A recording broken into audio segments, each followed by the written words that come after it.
module is about threat modeling. Threat modeling is an activity that you do early in the development process when you actually can create an architecture diagram, and then you can brainstorm all the vulnerabilities that may be present in your architecture so that you can get those vulnerabilities out as you're developing the system. So what is the process? So the threat modeling process, first of all, you create a diagram, and then you identify the threats in the diagram, you address the threats, and finally you validate your model. And we'll be talking about each one of these stages. Okay, so what you do is you start out with called a data flow diagram, and we'll step through the data flow diagrams in more detail. This is what a data flow diagram looks like. And you can see there's various symbols and arrows on the diagram.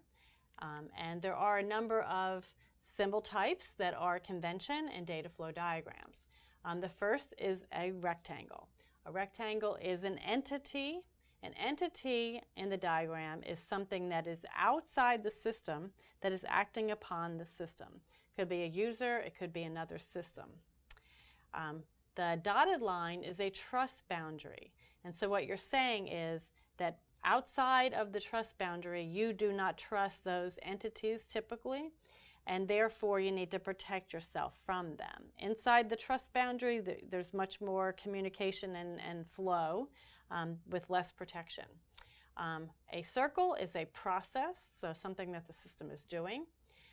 The horizontal lines indicate a data store, and then finally an arrow is data flow. So that's when data is flowing from one data store to a process or one process to another process, as you'll see. So we're going to go through the diagram, and you can see these symbols being used, and what you want to do for your own threat model is to diagram your overall system architecture using these symbols. That's the first step. Here is an example threat model. What you can see is there's a user that's an entity. The user is outside of the dotted line, so the user is not trusted. We have some circles, which are the processes. You can see the college library database is an alternative kind of symbol. It is a database. It has double circles, which indicate that it is a data store. If you see other data stores, which are the web pages and database files, which are the horizontal lines, you see data flow in between the data stores and the processes, between two different processes, and again, the trust boundaries.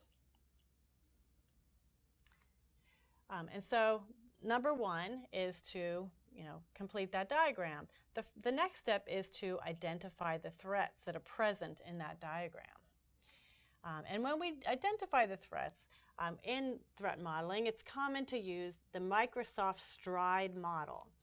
The purpose of the STRIDE model is to identify the types of threats that show up in a system and to identify them in a complete and comprehensive manner. And so STRIDE stands for spoofing, tampering, repudiation, information disclosure, denial of service, and elevation of privilege. And what we want to look at is, are any of these present in the model? Just to clarify, spoofing. Spoofing is when an attacker wants to pretend they are someone that they're not. And so we're looking for where in the diagram could that be possible. The property that we actually want to prevent spoofing is authentication. That means we know who the user is and they have authenticated. Another threat is tampering. So tampering is when an attacker can change something about the data, something about the system, and that's an unintended consequence. The property that we want is integrity. So we want to know that, or want to feel that the information within our system is, the proper information, it's correct information, it has not been tampered with. Repudiation is where we can know that an action that an attacker took or an action that a user took can be tied back to the user itself. That you can't, there can't be an action taken and we say who did that and we don't know. So repudiation, the property that we really want is non-repudiation, which means that no one can take an action within the system without being held accountable for that action. Another threat is information disclosure, and that is where information is revealed to someone or another system, which is an undesirable property. The property that we actually want is confidentiality. So the data is protected and only the right people with the right authorization can see that data. Another threat is denial of service. Denial of service is when legitimate users are prevented from being able to use a system. And the property that we actually want is availability. We want our system to be available to the legitimate users. And finally, the last threat is elevation of privilege. Elevation of privilege says that someone can, an authorized user in particular, can pretend there's someone else that has a higher level of authority, and that higher level of authority can give them some privileges and authorizations that are not intended. The property we really want is authorization. So everyone is only authorized for the privileges that we want them to be authorized for. So what we want to do is take our model and look at the model and look at all the threats and think about where, what's the possibility for an attacker to perform any of these threats based upon the system that we currently have. We map the different types of elements in the data flow diagram to the types of threats. For example, an entity, which is a system or an actor outside of the trust boundary. The two types of threats in the STRIDE model that we want to look for them are spoofing. Can that entity pretend they're someone that they're not? And repudiation, can that entity take an action and not be held accountable for their action? Process, all of the threats come into play. And we'll go through the diagram and I'll show you what you want to do with your data flow diagram is to actually step through the elements of the data flow diagram and consider how could you perform that threat, and then hopefully if you identify that there is a vulnerability in your architecture, to close that architectural vulnerability up and design a more secure system. So here's where we'll step through. And here's the same diagram, the same data flow diagram we saw before. And the first thing that we want to focus on in our systematic evaluation of the STRIDE threats are the entities. So we look at the diagram, I just turned in red the entities of the diagram so that we can focus on them.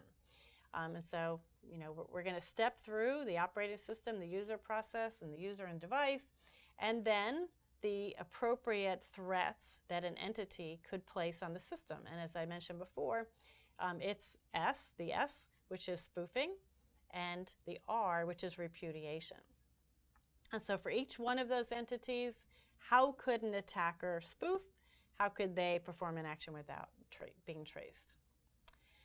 The next element that we would look at is process. So for every process in our system, we want to actually examine all of the STRIDE threats. So we want to examine whether that process can spoof as another process and that may be authenticated in a different manner. Can that process do some tampering? Can that process be run without accountability held? So that's the R. Does that process enable information disclosure? Does that, so you just go through the entire list. I don't want to be repetitive. The next thing that we look at are the processes. So you see the processes highlighted in this diagram.